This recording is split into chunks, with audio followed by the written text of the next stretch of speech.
नमस्कार साथियों, कैसे हैं आप सब लोग। उम्मीद करता हूँ स्वस्थ होंगे, व्यस्त होंगे, जबरदस्त। तो साथियों,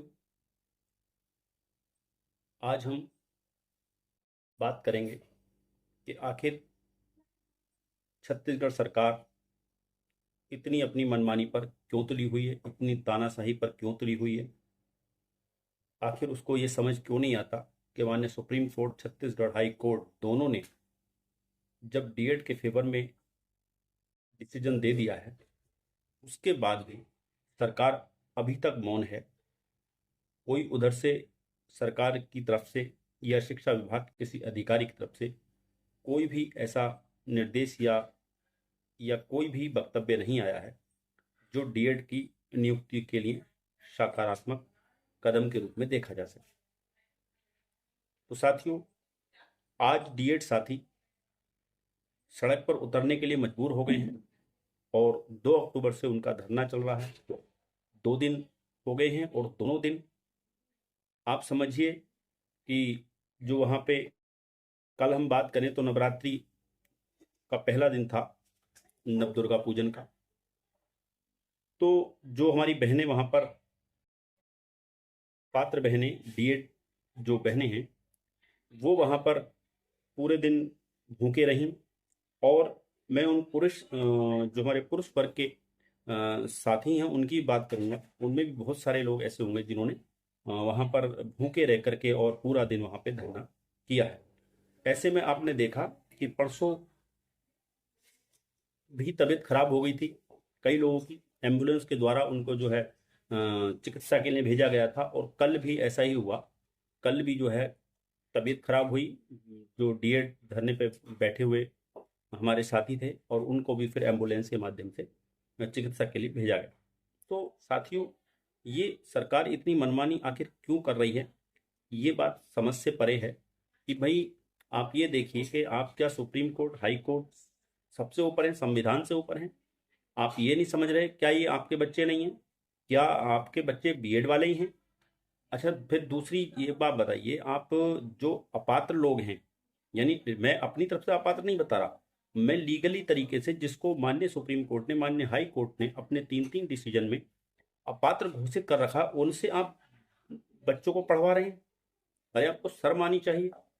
आप कहाँ आरटीई 2009 के 9 का अनुपालन कर रहे हैं, जिसमें ये सबमिट है, ये तौर पर है कि जो गुणवत्तापूर्ण शिक्षा जो है शिक्षार्थियों को मिलनी चाहिए।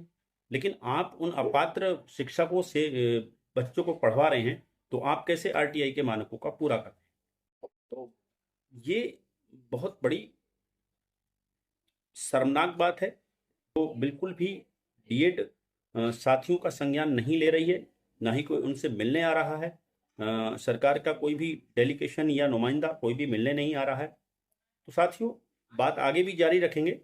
सर्वप्रथम आप सभी का स्वागत है आपके चैनल गेट सॉल्यूशन में।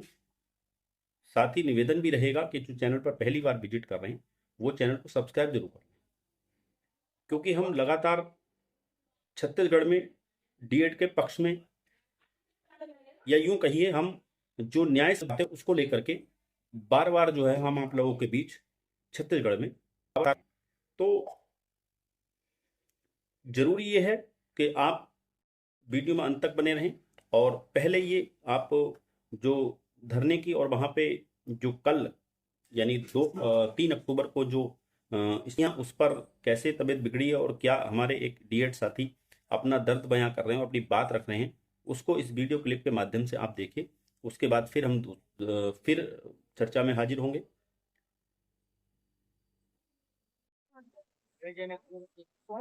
देख लीजिए किस प्रकार की यहाँ व्यवस्था है सरकार की। और यहाँ हमारे लगातार अभ्यर्थी साथी जो है धरने पे आए हुए हैं और तबियत खराब हो जा रहा है, फिर भी सरकार के कानों में जू नहीं रही। ये अव्यवस्था नहीं है तो क्या है ये? आज ये दर्द देखने को मिल रहा है, ये दृश्य देखने को मिल रहा है। हम लोग सुप्रीम कोर्ट से जीत करके आ गए हैं, उसके बावजूद भी आज न्याय की भीख मांगने के लिए आज यहाँ धरने स्थल पर बैठना पड़ रहा है। आज एक साथी का तबियत खराब हुआ है, कल एक और साथी का यहाँ तबियत खराब हुआ था। लगातार ऐसी स्थिति हो रही है, फिर भी सरकार के कान में एक जू नहीं रेंग रही है। क्या समझती है अपने आप को? क्या उनके लिए कोर्ट का आदेश कुछ भी नहीं है क्या? संविधान उनके लिए कुछ भी नहीं है? संविधान को बदल देंगे क्या? क्या हम कुछ भी नहीं है? तो ऐसा सोचते हैं तो समझ जाए कि हम यहाँ से कहीं जाने वाले नहीं हैं, चाहे हमारी प्राण यही क्यों न छूट जाए। वो चाह रही है ना कि हम यहाँ दम तोड़ दें, इसीलिए तो इतनी अव्यवस्था में इतने दूर में फेंकी हुई है यहाँ आंदोलन के लिए। हम नहीं चाहते कि हमारी आंदोलन लगातार चलती रहे। हम चाह रहे कि यहाँ से उठ करके हम भी जाएं, हम भी नवरात्रि को अच्छे से मनाएं, लेकिन सरकार नहीं चाह रही कि हम नवरात्रि घर में मनाएं, अपने माँ बाप के साथ रहें। आज एक का तबियत खराब हुआ है, कल 10 और ऐसी तबियत खराब होगा। इसकी पूरी जिम्मेदारी जो वर्तमान सरकार है उसी की रहेगी। अगर थोड़ी भी नाक कान बची होगी तो आ करके मिले हमसे और हमसे बात करें और हमारे लिए कुछ सकारात्मक कदम उठाएं। हम मांग क्या रहे हैं?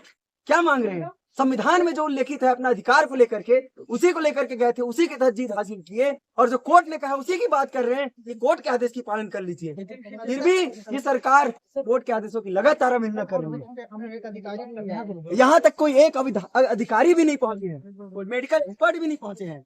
एम्बुलेंस को भेज करके क्या बहुत बड़ा एहसान कर दे रहे हैं? हम बुलाए तो वो भी हम बुला रहे हैं लगातार। कितनी मिन्नतों के बाद से 5 बार कॉल किया तब जाके कितनी आए। मिन्नतों के बाद आधा से पहुंची 1 घंटा है हो गया। ये व्यवस्था है। सर्वनाश है इस सरकार पे। सर माननी चाहिए ऐसी व्यवस्था। मुझे आज साथियों, आपने देखा ये एक छोटी सी क्लिप उस धरने की, जहां पर हमारे डीएड साथियों की तबीयत बिगड़ी और उनको एम्बुलेंस के द्वारा जो है चिकित्सा के लिए भेजा गया। आप देख रहे हैं इस साथी ने कैमरे के आगे अपना दुख दर्द किस तरीके से बयां किया है। कितने मजबूर हैं ये लोग, आप ये समझ रहे हैं। यानी ये यहां तक कह रहे हैं कि हम यहां तब तक नहीं हटेंगे जब तक हमारे प्राण हैं, यानी हमारे प्राण भी चले जाएंगे तब भी हम यहां से नहीं उठेंगे। आखिर ये देखना चाहते हैं कि सरकार कब तक मौन रहती। बहुत गलत रवैया है सरकार का, इस तरीके से मौन बनी हुई है माननीय सुप्रीम कोर्ट से और माननीय हाई कोर्ट, दोनों कोर्ट से। यानी कि भारत की सबसे न्याय पाने के बाद भी हमारे डीएड साथी सड़क पर उतरने को मजबूर है। ये सरकार के लिए बहुत ही शर्मनाक बात है। क्या सरकार संविधान से, न्यायपालिका से ऊपर समझ रही है अपने आप को? क्या यही लोकतंत्र है? क्या यही हमारा संविधान है, जहां पर न्याय पाने के बाद भी मान्य छत्तीसगढ़ हाई कोर्ट, यानी हाई कोर्ट से और सुप्रीम कोर्ट दोनों जगह से न्याय पाने के बाद भी हमारे डीएड साथी जो है वो रोड पर, सड़क पर प्रदर्शन कर रहे हैं, सरकार को जगाने की कोशिश कर रहे हैं। लेकिन मैं बता दूं, ये सरकार आज की डेट में गूंगी, बहरी और अंधी सरकार हो चुकी। अरे आप समझना चाहिए कि आप पूरे प्रदेश के लिए पिता समान है और पिता के लिए अपने समान, लेकिन आप लगातार जो डीएड साथी हैं उनसे आप लगातार दुर्व्यवहार करते आ रहे हैं, उनको सोतेला समझ रहे हैं, उनके साथ सोतेला व्यवहार कर रहे हैं। भाई बीएड से अगर आपको प्रेम है तो हम मना थोड़ी कर रहे हैं, आप बीएड को वहां से हटाइए और उनको कहीं से। पूरे प्रदेश में 70,000 से अधिक जो है शिक्षक खाली पद है, शिक्षकों के पद खाली। और अगर आरटी के मानकों के हिसाब से देखा जाए तो ये 70,000 नहीं, 1-1.5 लाख के आसपास पद बैठे, क्योंकि आप ये देख रहे हैं एक प्राइमरी विद्यालय को 2 टीचर चला, मात्र 2 टीचर चला, जबकि 5 क्लासें होती, एक प्रिंसिपल, एक सहायक अध्यापक।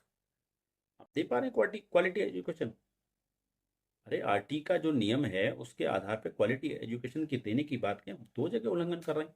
एक तो पर्याप्त संख्या नहीं है, क्लासेस वाइज होने के साथ टीचर होना चाहिए, कम से कम एक सर तो मिले, वो भी नहीं है। बस आपने तो लगभग एक 35 पे 30 पे एक टीचर दे रखा है, उसमें चाहे सारे बच्चे हों 5वीं तक के, ये गलत। इसी तरह से जूनियर का हाल भी है। उसके बाद आप अपात्र, जो माननीय सुप्रीम कोर्ट से, माननीय हाई कोर्ट से अपात्र घोषित किए जा चुके हैं ऐसे शिक्षक, उनसे आप बच्चों को एजुकेशन क्वालिटी ला पा रहे हैं? तो आप आरटी एक्ट का घोर उल्लंघन कर रहे हैं और इन जो डीएड साथी, इनके अधिकार का हनन कर, यानी जो कितनी शर्म की बात है, बहुत शर्म की बात है, शर्म आनी चाहिए। हमारे जो डीएड साथी हैं, मैं उनके धैर्य की सराहना करता हूं। इतने दिन से, 1.5 साल से पात्र होने के बावजूद, नियुक्ति नहीं मिल रही है, उसके बावजूद भी बहुत शांति प्रिय ढंग से वो अपने धरने को सुचारू रूप से चला रहे हैं। बीएड साथियों से बीच बीच में मैंने अपील की है अपनी वीडियो के माध्यम से कि आपको दोनों लड़ाइयाँ लड़नी पड़ेंगी। आपको सड़क की लड़ाई भी लड़नी पड़ेगी और आपको कोर्ट की लड़ाई भी लड़नी पड़ेगी। तो कोर्ट की लड़ाई आप बहुत अच्छे से लड़े हैं और आपको वहाँ से न्याय भी मिला है, और सड़क की लड़ाई भी आप बहुत अच्छे से लड़ रहे हैं। इसके लिए आप बधाई के पात्र हैं। आप बिल्कुल आप इसमें लगे रहिए, निश्चित तौर पे आपको सफलता मिलेगी। सरकार का मौन जरूर टूटेगा। बहुत ज़्यादा देर की बात नहीं है, 18 अक्टूबर को माननीय छत्तीसगढ़ हाई कोर्ट में जो कोर्ट की अवमानना का मामला लगा उसमें सुनवाई होगी, और तब सरकार देखते हैं अपना क्या वहां पर पक्ष रखती है। तब तक आप अपने आप को बिल्कुल मजबूती के साथ इस धरने में बनाए रखें, अपने आप को धरने में बनाए, उसको सुचारू रूप से चलाते रहें। तो साथियों, आगे जो भी अपडेट्स होंगी, जो भी जानकारियां होंगी, वो मैं पहले की तरह आपके बीच लेकर उपस्थित होता रहूंगा। आप वीडियो में अंत तक बने रहें, इसके लिए आपका बहुत बहुत धन्यवाद। और साथ ही वीडियो को आप लाइक कमेंट तो करते ही हैं, आप शेयर भी क्या करें ताकि ज़्यादा से ज़्यादा लोगों तक हम अपनी बात पहुंचा सकें। इसी के साथ धन्यवाद।